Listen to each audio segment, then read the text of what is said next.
Yo les Genin, c'est l'Ermite et vous êtes bien sur la chaîne de l'Ermite légendaire. Et aujourd'hui, on se retrouve pour lancer une toute nouvelle rubrique, l'antre du manga.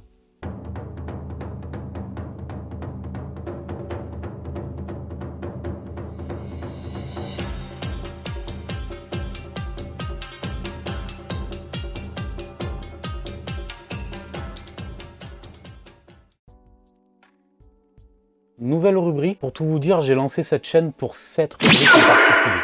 Parce que j'avais envie de vous présenter mes mangas favoris et de vous en faire découvrir de nouveaux.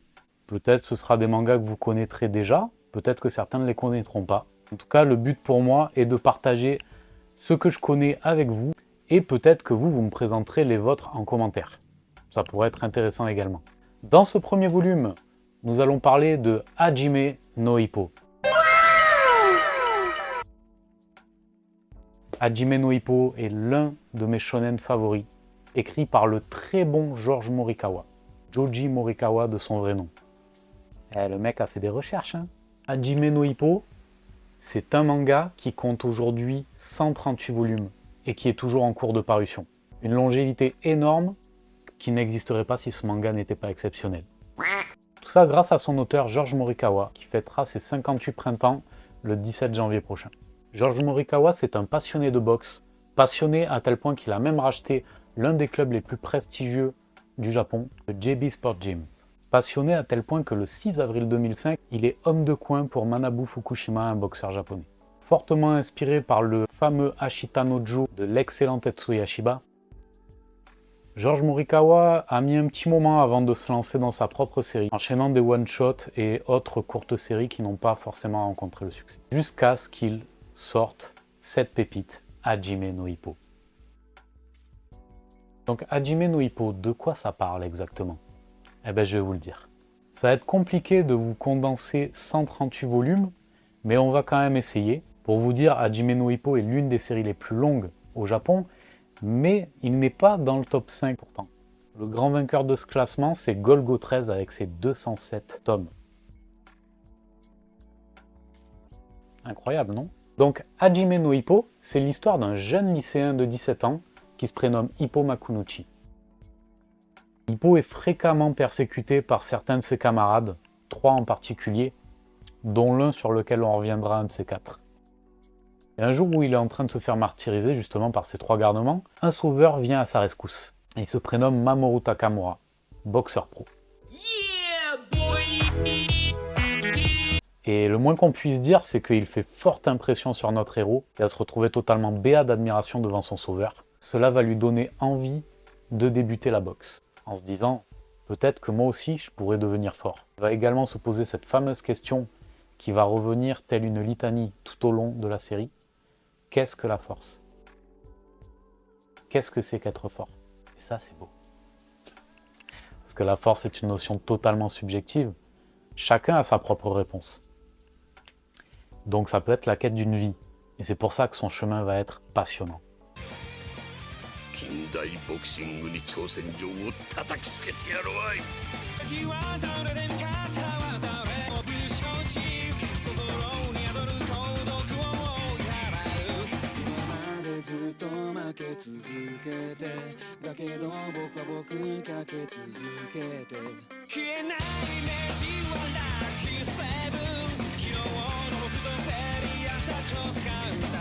Pour vous la faire courte, les Genin, Takamura a été un petit peu vexé de voir que Ippo prenait la boxe à la légère. Pour lui, devenir boxeur pro, c'est quelque chose de sacré et Ippo ne réalise pas l'effort démesuré que ça va lui demander.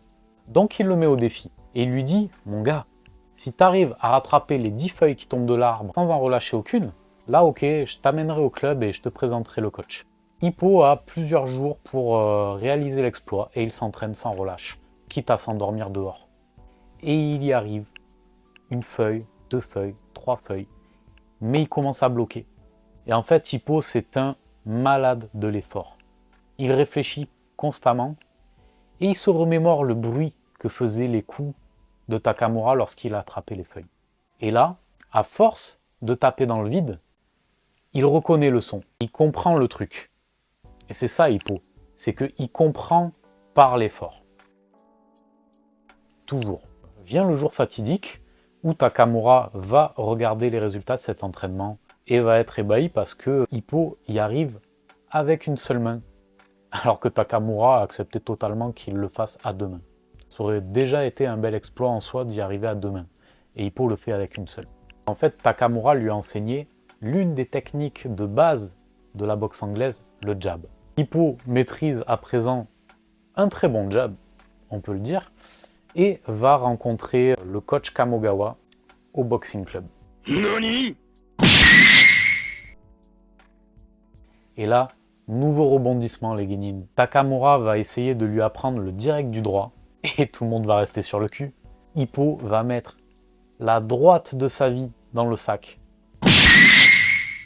Au début, il va commencer avec un petit punch tout mollasson. Et en fait, il va mettre une boîtasse une fois qu'il aura compris comment faire.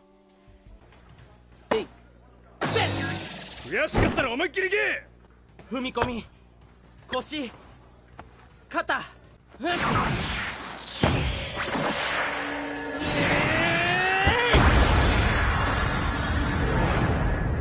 気持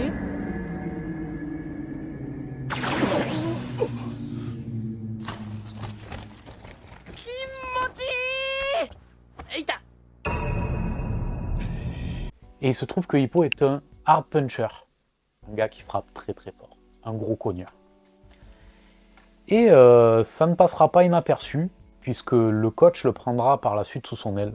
Le président du club, Genji Kamogawa. Coucou. Et lui, attention, c'est pas un tendre. Hein. C'est l'entraînement à la dure. Il en fait chier des ronds de chapeau à Hippo. Et à tous ceux du club d'ailleurs. C'est un vieux de la vieille. C'est un gars qui a fait la guerre.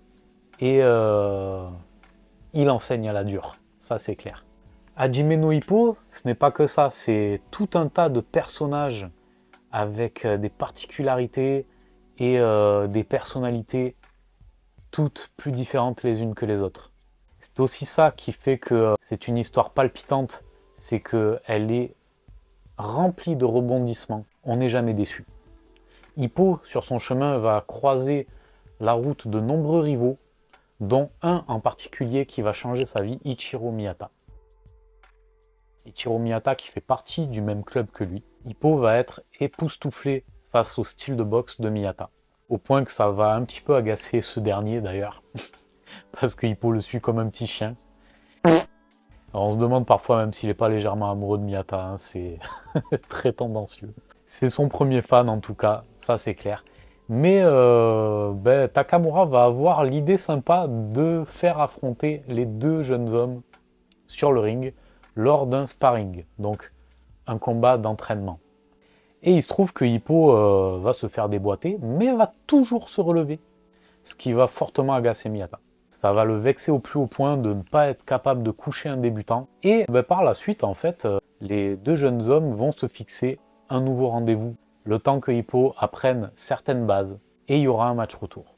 Toujours sous forme de sparring, bien entendu. Et, spoiler alerte, mais Hippo va gagner sur le fil, grâce à un punch dont il a le secret, qui va frôler le menton de Miyata, et en fait, toutes les connexions nerveuses passent par ici. Donc Miyata va se retrouver à genoux, incapable de se relever, et totalement conscient de ce qui vient de se passer. S'en suivra ensuite de nombreux tournois. On va commencer d'abord par l'examen pro. Hippo va s'entraîner énormément, va passer l'examen pro, va le réussir bien entendu. Il sera ensuite inscrit au tournoi Espoir, qu'il remportera, tournoi de classe A qu'il remportera, et normalement, il aurait dû affronter Miyata en finale. Normalement. Mais bon, le scénario n'était pas en leur faveur. Et ce combat devra être reporté à une date ultérieure, malheureusement. NANI? Si vous voulez en savoir plus, je vous conseille de lire l'œuvre. Hippo va tellement enchaîner les KO surprises qu'il va se retrouver très bien classé sur le plan national, jusqu'à pouvoir affronter le champion du Japon, le fameux Eiji Date. Une source d'inspiration pour Hippo, et sa première défaite, lors d'un combat pour le titre. Ça va se jouer à un cheveu, mais malheureusement, Hippo va goûter le goût amer de la défaite pour la première fois. Et ça, c'est intéressant. Parce qu'on n'est pas sur le côté le héros qui gagne à tous les coups. Là, on est sur quelque chose de beaucoup plus terre à terre. de plus réaliste finalement. Et c'est dans la défaite qu'on apprend. On apprend toujours quelque chose de ses échecs. Et Hippo va se relever avec une nouvelle arme, le Dempsey Roll. Une arme venue d'un autre temps, d'une autre époque, qui va remettre à la page. Et ça va être quelque chose, vous n'êtes pas prêts.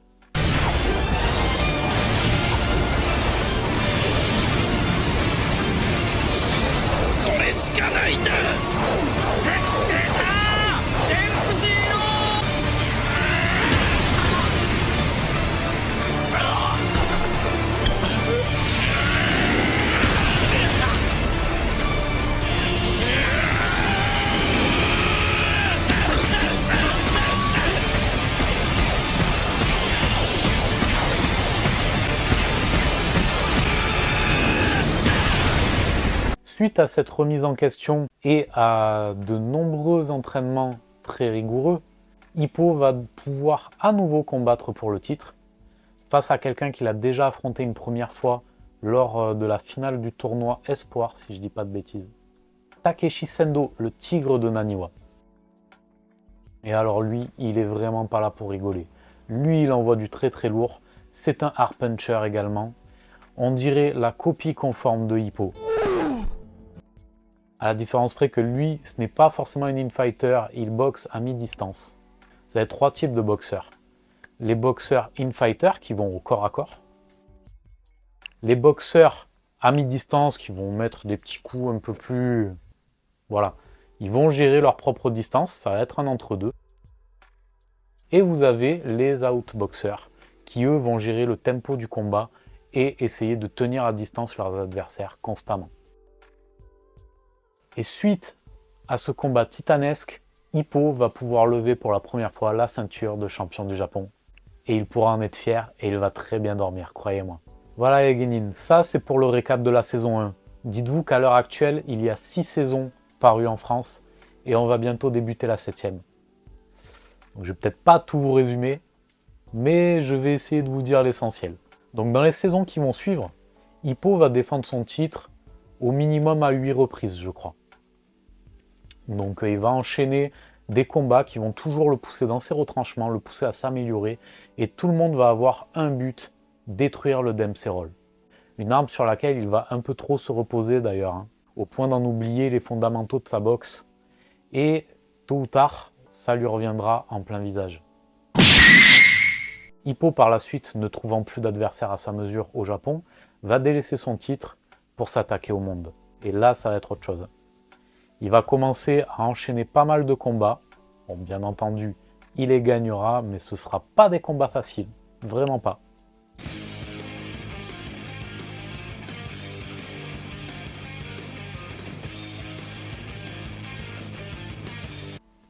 Ça va se jouer à rien. Et par la suite, il enchaînera 2 défaites consécutives. L'une contre le numéro 2 mondial et l'une contre un nouveau classé mondial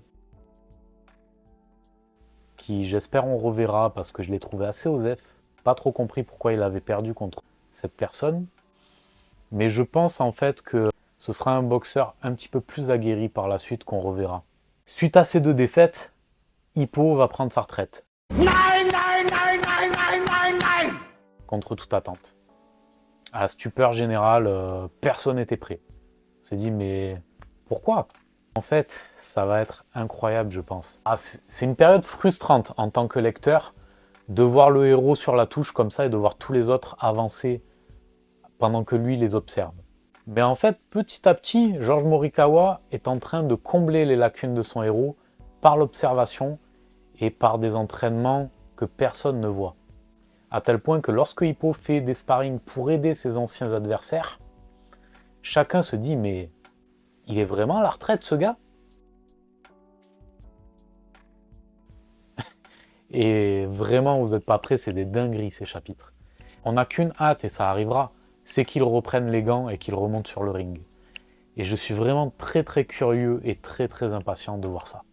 Niveau personnage, je vous ai parlé de Hippo, de Takamura, du coach Kamogawa. Je vous ai parlé de Miyata, de Sendo, parmi ses rivaux principaux. Mais je ne vous ai pas parlé de son équipe. Parce que le club Kamogawa, c'est une famille, c'est une bande de potes. Et nous y avons bien entendu le fer de lance Takamura, Hippo, mais nous avons d'autres larrons. Il y a le duo Aokimura, Aoki et Kimura, qui sont deux personnes qui ont commencé la boxe parce que Takamura les avait bastonnés. Ils ont essayé de s'en prendre à Takamura parce que c'était deux racailles en fait. Takamura les a bien corrigés comme il fallait, à tel point que les deux ont voulu débuter la boxe pour être suffisamment forts pour lui coller une droite. Juste une, mais ils n'ont jamais réussi. Donc en fait, ils se sont pris petit à petit d'amour pour la boxe. Et ils n'ont pas pu arrêter. Et ça, c'est beau. Takamura, finalement, a amené tous ses coéquipiers, tous ses amis, à débuter la boxe. Et quand on sait que Takamura se fout de tout, littéralement, sauf de la boxe, s'il y a bien une chose de sacrée pour lui, c'est la boxe. Et ben, ça veut dire beaucoup déjà. Il y a tellement de persos intéressants dans Hajime no Ippo. Parce que vous avez également la mère de Hippo qui s'est sacrifiée toute sa vie pour que son fils puisse vivre de sa passion. Vous avez également le mystérieux Yagi qui est, on va dire, le second du coach Kamogawa et qui est pétri de talent caché. Ne croyez pas comme ça, Yagi il n'est pas là pour déconner. Vous avez Shinoda qui est l'entraîneur personnel de Aoki et Kimura. Et vous avez toute une flopée de rivaux, tous plus intéressants les uns que les autres. Miyata, Sendo, Mashiba. Et Mashiba, c'est très intéressant parce que il a une relation très particulière et très conflictuelle avec tout le monde, mais surtout avec Hippo. Hippo est amoureux de la petite sœur de Mashiba. Et la réciproque est également vraie. Et au bout de 138 tomes, il serait temps qu'ils en viennent aux choses sérieuses. Hajime no Ippo, comment et quand est-ce que j'ai découvert cette pépite? Pour ceux que ça intéresse, à l'époque, je travaillais dans une grande surface au multimédia et j'avais ma pause repas et j'avais toujours un petit peu de temps libre pendant cette pause. Donc j'allais au rayon culturel et je fouinais au rayon manga, très souvent. Et un jour, je suis tombé sur Hajime no Ippo et je me suis dit, bon, pourquoi pas, hein. Donc j'ai feuilleté un petit peu. Et déjà, visuellement, c'était une claque. Visuellement, c'était une claque parce que Morikawa a un trait qui est incroyable. Et on est pris dans l'atmosphère de ce manga. On est pris par l'ambiance, on est pris par l'humour. C'est un manga qui m'a mis vraiment une gifle. Et à tel point que j'ai lu quelques tomes et j'ai dit oh bon, allez, j'achète toute la série. Bon, heureusement, à l'époque, il n'y avait que la saison 1 qui était parue. Ce qui me semble qu'on était en 2009, donc ça date, hein. Depuis, j'ai la barbe qui a poussé. Hippo, très belle trouvaille. Hajime no Ippo, pourquoi c'est cool? Déjà, ça change des mangas un peu plus classiques qu'on a l'habitude de lire. Parce que là, on est sur quelque chose d'assez terre-à-terre, d'assez réaliste, un peu à l'image d'un slam dunk en fait, où le héros a le droit de perdre. Il a le droit de se rater. Bien entendu, ça n'arrive pas souvent, mais le héros doit progresser, doit apprendre de ses défaites. Qui plus est, dans un sport de combat, on trouve toujours plus fort que soi. C'est l'une des raisons qui me pousse à trouver ce manga génial. Une autre de ces raisons, c'est tout simplement l'auteur. Morikawa a un coup de crayon fantastique. C'est un maître pour ce qui est du foreshadowing et pour communiquer des émotions, communiquer une ambiance. En 2 cases, il est capable par son découpage de casser une ambiance ou de désamorcer des tensions incroyables. Souvent, ça part en crise de rire. L'humour est... C'est un humour un petit peu burlesque, c'est corrosif, c'est... Je me suis tapé des crises de fou rire avec ce manga. C'est souvent sous forme de running gag, mais chaque personnage est tellement bien écrit. Chaque perso a son propre background, sa propre histoire, son propre caractère. Ils sont tous très différents les uns des autres. Et en fait, lorsqu'une situation s'amorce, ben, on devine un petit peu la réaction de tel ou tel personnage. Et ça, c'est la preuve d'un travail bien fait. Ça veut dire que l'histoire tient la route, que ça a été très bien construit et très bien écrit. Sincèrement, quand on voit la relation entre Aoki et Takamura, ça tape souvent en dessous de la ceinture niveau blague, mais je vous garantis, si vous n'êtes pas bien, que vous n'avez pas le moral, lisez quelques tomes d'Hajime no Ippo, vous allez vous fendre la poire, vraiment. Et bien entendu, on ne va pas oublier le fait que ça reste un shonen et il véhicule de très très belles valeurs. Le courage, la ténacité, la résilience, l'amour, qu'il soit filial ou romantique, et avant toute chose, l'amitié. Et ça c'est beau les guénines. Ah oui! Voilà les guénines, c'est tout pour ce premier grand format, ce premier volume de l'antre du manga. J'espère que ça vous a plu, j'y ai pris beaucoup de plaisir, je me suis beaucoup marré aussi. Et d'ici quelques temps, vous aurez droit à des reviews d'Hajime no Ippo dans l'antre des reviews. C'est grâce à vous que la chaîne pourra perdurer les guénines, ne l'oubliez pas, je compte sur vous, sur votre soutien. Likez, partagez, abonnez-vous, c'est très important pour moi et pour la chaîne. Et ça me permettra de vous proposer toujours plus de contenu. D'ailleurs, vous le voyez ici, le petit micro, voilà, le nouveau micro pro, j'espère que le son s'en ressentira et que vous prendrez du plaisir sur cette vidéo. Merci à tous d'avoir regardé, c'était l'Ermite et je vous dis à la prochaine.